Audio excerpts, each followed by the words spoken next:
that inconsistency is why, no, I don't think they can win the league this season. Welcome along to another shootout with the all-new Nissan Rogue, redesigned, redefined, where we, of course, each week debate soccer's top talking points with the one, the only, Greg Brady in Toronto. Good to see you, my friend, and you will be very, very happy because your favourite manager, Jose Mourinho, is back on top of the Premier League.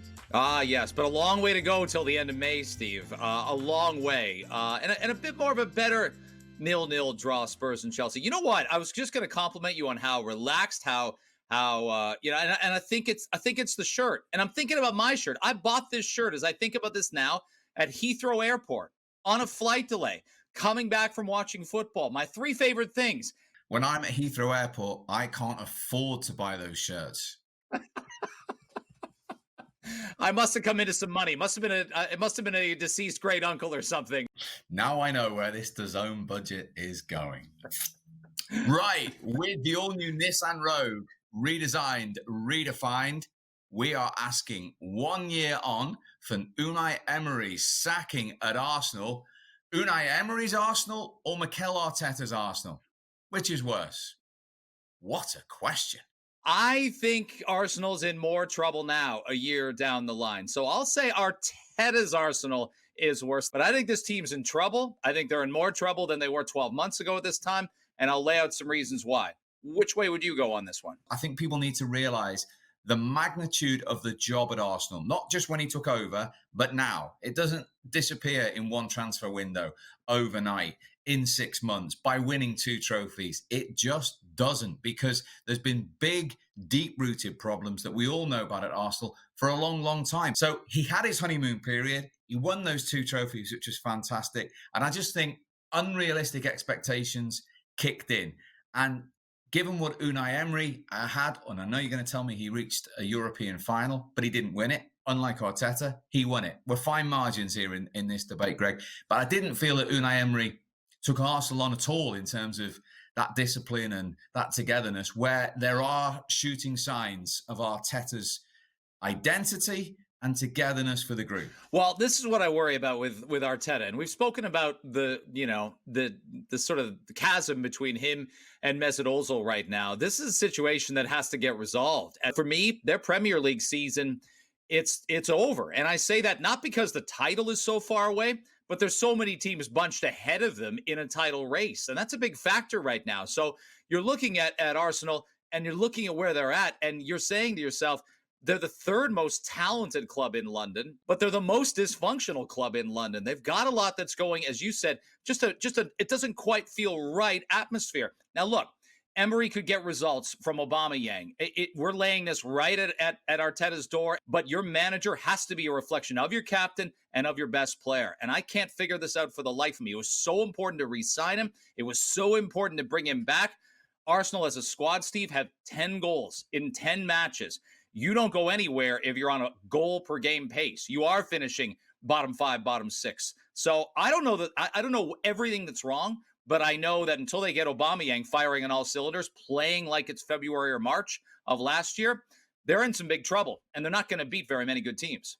The mighty Arsenal were far from mighty under Unai Emery. And you're talking about Mesut Ozil. He had him out for 4 or 5 games, then in for 2, then he wouldn't speak about him. So let's have it right. Mesut Ozil wasn't a mainstay of Unai Emery's team either. That is one of the issues that Mikel Arteta inherited. Now, whether you agree or disagree with what he's done about Mesut Ozil, at least he's made a definite decision, unlike Unai Emery, who couldn't really manage him. What I will say, Greg, as well, is the shoddy recruitment that Arsenal have had over the years, I think by and large, Mikel Arteta with Edu has been incisive, and I think Gabriel has been a success and will continue to be. Young central defender, which Arsenal have been crying out for. And I think Thomas Partey, and I think I said it on the show, could be one of the signings of the season. But you're right, 10 goals, unless they solve that, Arsenal are in for big problems, Greg. Yeah, they were 7th in scoring goals last year out of the 20. And we got to remember, too, they got to 8th place, but they had to move to get there. They had to win some matches after the restart. if they can, elicit a similar pace at some point in time this month, next month in January, you've noted the fixtures get a lot more cramped, but they are not this is not a fluke 14th right now. They deserve to be in 14th because of how they've played, and there's no excuses. The biggest issue I find sometimes with Arsenal supporters now, Steve, is I worry that there's a little bit of a creeping apathy, and that's almost worse than anger. When your fans sort of shrug your shoulders and say, yeah, that's just our squad right now, that's almost a worse thing than the anger after matches on the phone-in shows. And right now, Arsenal fans just seem kind of resigned to their fate a little bit. Would you agree with that? Yes, and I think it's a time for calm heads, because you cannot go to the lengths to get that man in, let him win 2 trophies, let him spend the money on the likes of Partey and Gabriel, and then decide that he's suddenly not the man. They've got to get moving, because soon enough, a bad start just plain turns into a bad season. And there's several lackluster or poor results away from a bad season, no matter what they do in the second half. It is. And what better way to get their season up and running again than to win a North London derby? It is, of course, Spurs against Arsenal this weekend on DAZN. The legendary Arsenal captain, Tony Adams, and the former Tottenham manager, Tim Sherwood, will be with me for that. Be sure to join us. You'll see it only on DAZN.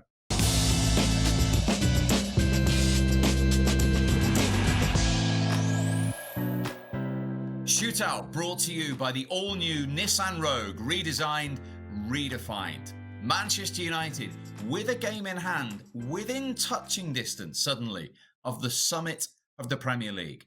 So the question is this: can they win the Premier League title? Crazy season. What do you reckon, Greg? Well, I'm going to try and be consistent on this, and there's a lot of reasons why Man United deserve exactly what they've gotten so far, and if anything, they've been beneficial. But this is such a strange year, Steve. No one's pulling away. No one's separating. They can become Premier League contenders, and I'll lay out why. What's your thought? It is a silly season, but I don't think it's that silly. And I just don't see enough consistently for Manchester United to do that. Because as crazy a season as it is, let's not forget the runners and riders here. We're looking at Tottenham at the moment, who've put that run together at the top of the league. We're looking at an improved Chelsea. And then, of course, we're looking at the top 2 of the last 3 seasons. And we know, particularly with Manchester City suddenly blowing Burnley away at the weekend, I was having people say to me, have you seen where City are in the league? Of course I have. The game in hand, they were always going to be there, getting players back. Aguero didn't play, etc., etc. And then there's Liverpool. And let's be honest, whoever finishes above Liverpool have got every chance of being the champions this season. And I don't, in those 4 teams, put Manchester United in that bracket. Purely because of this, Greg.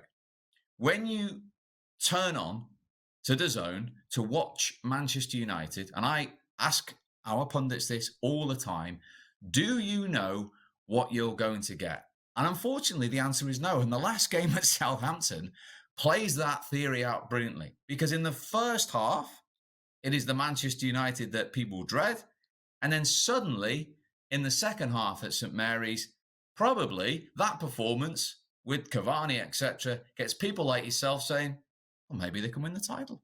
It was an unbelievable half. I watched you, and I watched Michael Owen and fellow Canadian and Albertan Owen Hargraves documented out. And yeah, there was a lot to pick apart at the Man United carcass. So none of the 3 of you, none of the people watching, me and every other Canadian across the country didn't see Southampton collapsing to Man United in that match.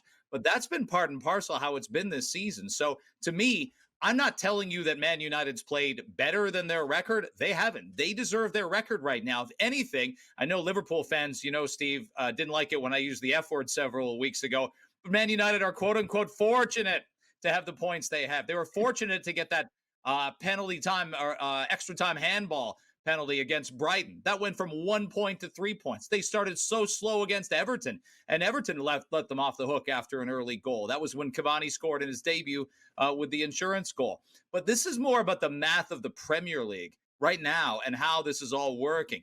Yeah, they can get level with Chelsea. They can get right behind Spurs and Liverpool. And I've slammed them, and they deserve it. And you've been critical, and they've deserved it. the inconsistencies, the lack of seeming motivation at times. There's been some managerial missteps, but they're still Man United. And if they don't deserve the points they have based on some of the 90-minute sequences I've seen, then they can reset the clocks, play like the talent they are. We talked all offseason. Fernandes, Pogba, that's amazing, that combination in midfield. Now you add a productive Cavani to the options up front. So I'm not telling you I think they're great. Right now, they're not a great squad. And at times, they haven't played like a very good squad. But, Steve, it's so crazy a season. Games are so packed together that if Man United get hot and they play well against the fellow big clubs, and they really haven't gotten to stretch their legs out and do that a lot yet, if they get results, the math's going to add up for them at the end. And we know the Premier League champion's not going to have 100 points. They're not going to have 95, 96 points this year. It may take 81, 82 points to land this plane. And if that's the case, then Man United's not that far off. Well, I agree with the points total. I wouldn't say Paul Pogba's been amazing. In fact, I think they've played better without him. Cavani is a great story, romantic, top striker in his day. 34. Can you win the league with him? Is he going to play week in, week out? I'm not so sure. Can you rely on Martial? We had that debate on another episode of Shootout. I don't think so. Greenwood still finding his way at 19. Too much on Rashford's shoulders. And that inconsistency is why my answer to the question is no, I don't think they can win the league this season. I don't think consistently over 38 games with that squad, they will hit the level of Liverpool, Manchester City, and as we've mentioned, Chelsea and Tottenham this season, Greg. The only way this works is if Man United look at themselves internally and say, you know what, we're going to play the underdog role. We're honestly now we're Rocky going against Apollo Creed. Imagine that. Manchester United are going to be betting underdogs when they go to Spurs. They're going to be betting underdogs at times when they play a much younger, inexperienced Chelsea squad. That's hard to figure, and that maybe not be what we reasoned it would be at the start of this season.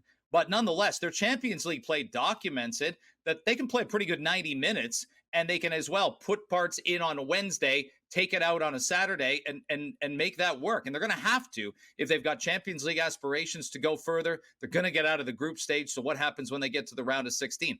But I'll come back to the math. There just isn't going to be anybody run away with this title. You're right about Man City, and they deserve their buzz right now. This is going to be very fast. How often can we ever say you've got 4, maybe 5 Premier League contenders in the month of December?